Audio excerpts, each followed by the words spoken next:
Hi everyone, today we're going to do a quick overview of how to both build a LinkedIn profile and also how to use the Alumni search tool to your advantage.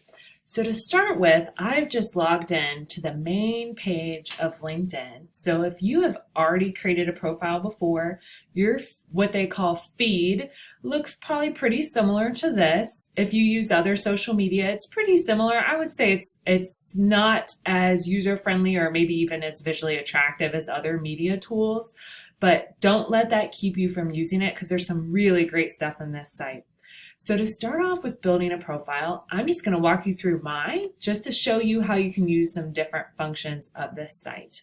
So since I have clicked on my own profile, which you can also see your own up here in this Me menu section, but I've clicked on mine. So I've added a professional photo. This doesn't have to be a formal headshot that you had taken by a photographer. Even a nice smartphone picture of you in professional clothing with a kind of minimalist background can be really appealing. But I highly recommend having a photo. You'll notice that I have a header. There are a lot of different ways to do this. Some people will do their current position, as I have done. Other people who are current students will list student at Ohio University studying fill in the blank here. So say you were studying economics or college student personnel, that you might list your area of study. A great way to get ideas for this is to look at other people you know in your academic program to see how they're promoting themselves within the headline. So as you go through the rest of my profile, you'll notice a lot of these little blue pencils and these blue plus signs, which goes along with up here, this blue add to your profile section. So all the blue is indicating that you can edit that. So if I hit the pencil, I can update what type of employment I had, add some details about my work experience, add my start and end dates, and then even upload examples of my work. So I've uploaded a video and web links kind of to use like a portfolio, which is really cool. So that's a really nice feature of LinkedIn, that it is like your online resume, but it's dynamic and that you can add examples of your work. You can constantly update it. You can compare to other people in your field to make sure you're being competitive. So I highly recommend adding your work experiences here, and then also adding some description. It's okay if it's the same text as your resume, and it's also okay if it's a little bit different. Say you've shortened some of your resume to fit on a page or 2 pages, but you have more you'd like to include. LinkedIn really doesn't limit you on space, so it's a chance to really optimize what you're looking for by including details in your experience that are relevant to the type of opportunity that you want. Now, after my work experience, you'll notice your education section. So I highly recommend adding the schools from which you've earned a degree or where you've studied long-term. Add the type of degree you're getting. I know a lot of students will just list the area of study and not say bachelor, master, or doctoral degree. You want to tell the reader what you actually studied, particularly since Ohio University issues so many different types of degrees. And after experience in education, it's really a free-for-all. You can add as much detail as you want, but you also could just start with the basics of experience in education and then add as you get more of an idea of how you want to use this page. I've included some additional trainings and some volunteer experience that I have. These skill endorsements are optional, but it just indicates that other people with this skill have said it's a skill that I possess.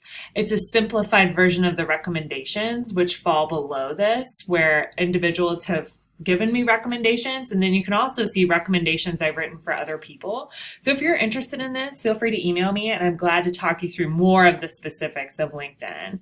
So you can just see from mine some basics, but again, looking at other people that you know, especially in your academic area, is a great way to find out what is really common in your space. So the last part of this that I want to emphasize is how to use the Ohio University Alumni tool, and it's really the same for any university's alumni tool. So what I do first is type in Ohio University in the search field, and I'm looking for the school page. Once I'm on the school page, you'll notice this menu on the left side, and I'm selecting Alumni. So the power of this tool is that it's pooling all 166,000 alumni as of this video. It'll be more, I guarantee, by the time you log in. But it's showing all the people who on their LinkedIn profile indicate that they studied or worked at Ohio University at any point in time.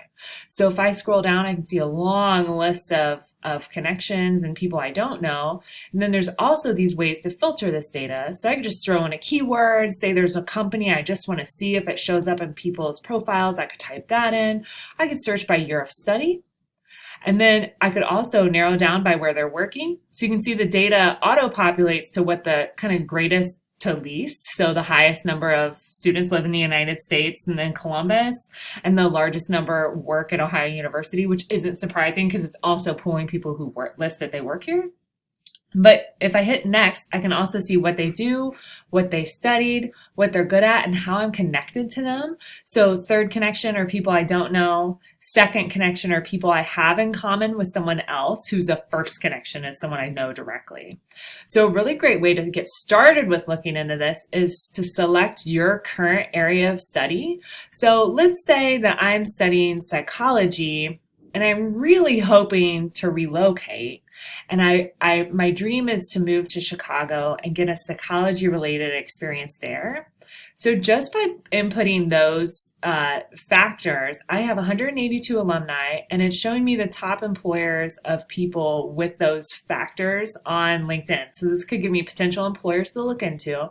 And then it's also showing me people's actual job titles who are in Chicago and studied something related to psychology. So if I could scan these and see someone who I think might be interesting. So say I'm a little bit interested in marketing with my psychology degree, I can click on Katie's profile, who I don't know and have not met before, but it appears I have someone in common with Katie. But once I click on these other professionals' profiles, I can see their career progression, which is really cool. So I can see Katie's first jobs out of college and then how she's worked her way up to her current role. And if this is someone that I'm interested in talking to more, say for an informational interview, all I would do is select connect and then add a note. And I could say something like, "Hi, Katie. I saw that you are also an Ohio University alumna who studied psychology just like me. I'd love to learn more about your experiences in marketing in Chicago because I'm hoping to pursue a similar career path." And so if Katie connects your connection, that is your invitation to reach out and set up a quick phone or even in-person chat to talk about her experiences. And it's a way to intentionally expand your network. So using the alumni tool is a great way to find out career paths for people in your major, and then also to see different ways to brand yourself professionally. That's all for today.